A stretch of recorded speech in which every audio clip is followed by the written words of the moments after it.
নমস্কার বন্ধুরা, কুদ্রি তো অনেকভাবে খেয়েছেন। একবার এইভাবে বানিয়ে দেখুন। নিরামিষ দিনে এই রেসিপিটি বানালে বাড়ির সবাই এটা দিয়েই ভাত খেয়ে নেবে। এতটা সুস্বাদু হয়, গরম ভাতের সঙ্গে আর কিচ্ছু লাগবে না এই রেসিপিটা থাকলে। তো চলুন ঝটপট করে দেখে নেওয়া যাক কী করে বানিয়েছি। তো এখানে আমি 250 গ্রাম কুদ্রি নিয়েছি। তো কুদ্রিগুলো কিন্তু খুব বেশি মোটাও না, আবার খুব বেশি ছোটও না। তো মিডিয়াম সাইজের কুদ্রি নিলেই হবে এই রেসিপির জন্য। তো দেখুন বন্ধুরা, কুদ্রিগুলোকে এখন এইভাবে ছোট ছোট করে কেটে নেব। তো অনেকে কুদ্রি খেতে চায় না, এইভাবে ছোট ছোট করে কাটলে তাহলে কিন্তু সে বুঝতেও পারবে না খাওয়ার সময় কুদ্রি খাচ্ছে, আর এর টেস্টটা এতটা লোভনীয় হয়। তো ওই জন্য আমি কিন্তু ছোট ছোট করে কুদ্রিটাকে কেটে নিয়েছি। তো আপনারা চাইলে লম্বা করে কেটে নিতে পারবেন, তবে এই রেসিপির জন্য এইভাবেই কেটে নেবেন। তো দেখুন বন্ধুরা, সব কুদ্রিগুলোই একইভাবে কেটে নেব। আর কুদ্রিগুলোকে কেটে খুব ভালো করে ধুয়ে নিতে হবে, কারণ এর গায়ে একটা কষ মতন থাকে। ভালো করে না ধুলে কিন্তু সেই কষটা থেকে যাবে।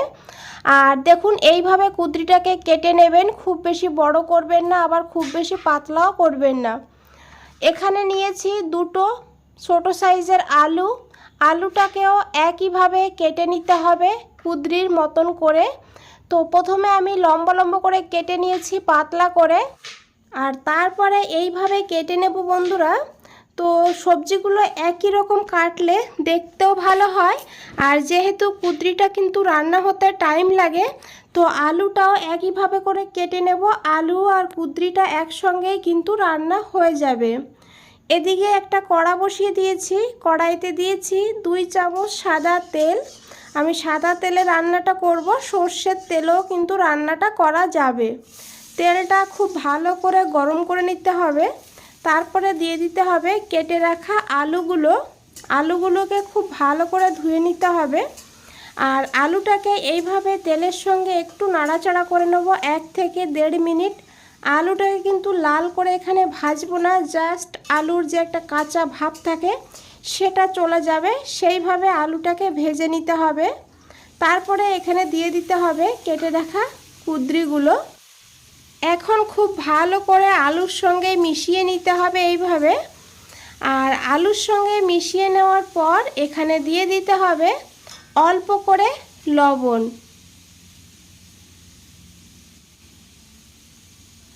আর দিয়ে দিতে হবে অল্প করে হলুদের গুঁড়ো।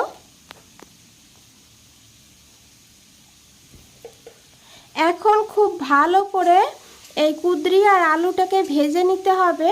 তো গ্যাসের ফ্লেমটা মিডিয়ামের থেকে একটু নিচে রাখবেন, আর তারপরে ঢাকা দিয়ে এইভাবে কুদ্রিটাকে ভাজতে হবে।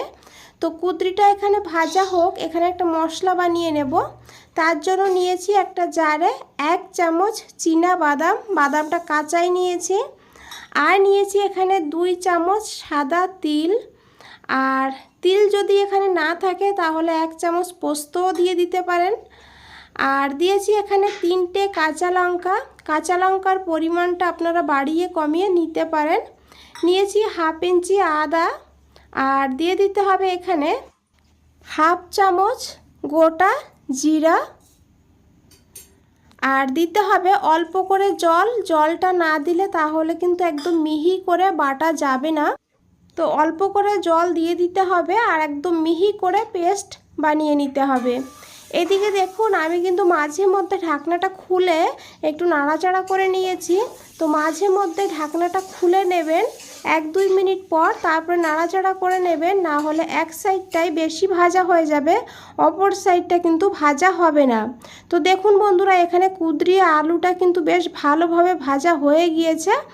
এখন এই কুদ্রি আর আলুটাকে নামিয়ে নিতে হবে। আর এই কড়াইতেই আরও 2 চামচ তেল অ্যাড করে দেব। তেলটাকে খুব ভালো করে গরম করে নিতে হবে।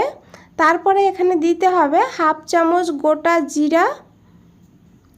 আর দিয়ে দিতে হবে এখানে অল্প করে জোয়ানটা এখানে অবশ্যই দেওয়ার চেষ্টা করবেন। আর তারপরে দিয়ে দিয়েছি এখানে অল্প করে একটু হিং। তো এদিকে দেখুন আমি একটা টমেটো কেটে নিয়েছি। তো টমেটোটাকে কিন্তু একদম ছোট ছোট করে কেটে নিতে হবে। তো এইভাবে আমি টমেটোটাকে কেটে নিয়েছি বন্ধুরা। তো টমেটোটাকে কেটে নেওয়ার পর এখন এই টমেটোকেও এই ফোড়নের ভেতর দিয়ে দিতে হবে। আর এখন খুব ভালো করে একটু তেলের সঙ্গে মিশিয়ে নিতে হবে টমেটোকে। তারপরে এখানে দিয়ে দিতে হবে পরিমাণ মতন লবণ। টমেটোর উপরে লবণ দিলে তাহলে টমেটো খুব তাড়াতাড়ি নরম হয়ে যাবে। আর এখানে দিতে হবে 1/4 চামচ হলুদের গুঁড়ো, 1/4 চামচ ধনের গুঁড়ো, আর নিয়েছি এখানে 1/4 চামচ লাল লঙ্কার গুঁড়ো। এখানে আমি কাঁচা লঙ্কাও ব্যবহার করেছি, তার জন্য লঙ্কার গুঁড়োটা একটু কমই নিয়েছি। তো আপনারা আপনাদের প্রয়োজন মতন নিয়ে নেবেন। আর এই রেসিপিতে একটু ঝাল ঝাল হলে খেতে কিন্তু বেশি ভালো হয়। তো দিয়ে দিয়েছি 1/2 চামচ কাশ্মীরি লঙ্কার গুঁড়ো। আর এখন খুব ভালো করে তেলের সঙ্গে মশলাটাকে কষিয়ে নিতে হবে। আর এখন এখানে দিয়ে দিতে হবে অল্প করে একটু জল। জলটা দিয়ে এখন মশলাটাকে খুব ভালো করে কষাতে হবে যত সময় না মশলা থেকে তেল ছাড়ছে আর টমেটো কিন্তু একদম নরম হয়ে যাচ্ছে। তো দেখুন মশলাটাকে খুব ভালো করে কষিয়ে নিয়েছি বন্ধুরা। মশলা থেকে কিন্তু তেল একদমই ছেড়ে দিয়েছে। তো এখন এখানে দিয়ে দিতে হবে বেটে রাখা মশলাটা। এখানে আদা, কাঁচা লঙ্কা, চীনা বাদাম আর তিলটা যে বেটে রেখেছিলাম সেই মশলাটাই দিয়ে দিতে হবে। আর জারটা ধুয়ে অল্প করে জলও অ্যাড করে দিতে হবে। এখন খুব ভালো করে মশলার সঙ্গে মিশিয়ে নিতে হবে। আর যেহেতু এখানে আমরা কাঁচা বাদাম ব্যবহার করেছি, তো কাঁচা বাদামটাকেও কিন্তু খুব ভালো করে কষাতে হবে। আদা আর কাঁচা বাদামের কাঁচা গন্ধটা যেন না থাকে সেইভাবে ভালো করে কষিয়ে নিতে হবে। দিয়ে দিয়েছি 1/2 চামচ চিনি। চিনিটা অবশ্যই দেবেন, নিরামিষ রান্নাতে চিনিটা দিলে টেস্টটা ব্যালেন্স হয়। তো ঢাকা দিয়ে আমি কষিয়ে নিয়েছি মশলাটাকে খুব ভালো করে। দেখুন তেল কিন্তু ছেড়ে দিয়েছে। তো আরও কিছু সময় এইভাবে কষিয়ে নিতে হবে। মশলাটা যত ভালো করে কষাবেন রান্নার স্বাদটা ততই ভালো হবে। তো দেখুন বন্ধুরা আগের থেকে কিন্তু অনেকটা মশলা কম হয়ে গিয়েছে আর মশলার থেকে তেলও ছেড়ে দিয়েছে। তো এখন দিয়ে দিয়েছি এখানে ভেজে রাখা আলু আর কুঁদরি। মশলার সঙ্গে খুব ভালো করে এইভাবে কষিয়ে নিতে হবে কিছু সময়। বন্ধুরা রেসিপিটা ভালো লাগলে অবশ্যই একটা লাইক দিয়ে দেবেন, শেয়ার করে দেবেন আর কমেন্ট করে জানাতে ভুলবেন না। তো দেখুন মশলার সঙ্গে খুব ভালো করে কষিয়ে নিলাম।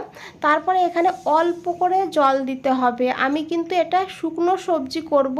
আপনারা যদি গ্রেভি রাখতে চান তাহলে এখানে জলের পরিমাণটা আরেকটু বাড়িয়ে দেবেন। দিয়ে লো ফ্লেমে একইভাবে রান্না করে নেবেন, তবে দেখবেন গ্রেভি হয়ে যাবে। আমি যেহেতু শুকনো করব আমি জলের পরিমাণটা কিন্তু খুবই অল্প দিয়েছি। আর এখানে অবশ্যই গরম জল দেবেন। আর তারপরে ঢাকা দিয়ে লো ফ্লেমে 5 মিনিট রান্না করে নিয়েছি। তো দেখুন বন্ধুরা কতটা লোভনীয় লাগছে। আর আলু আর কুঁদরিটা কিন্তু খুব ভালোভাবে এখানে গলে গিয়েছে।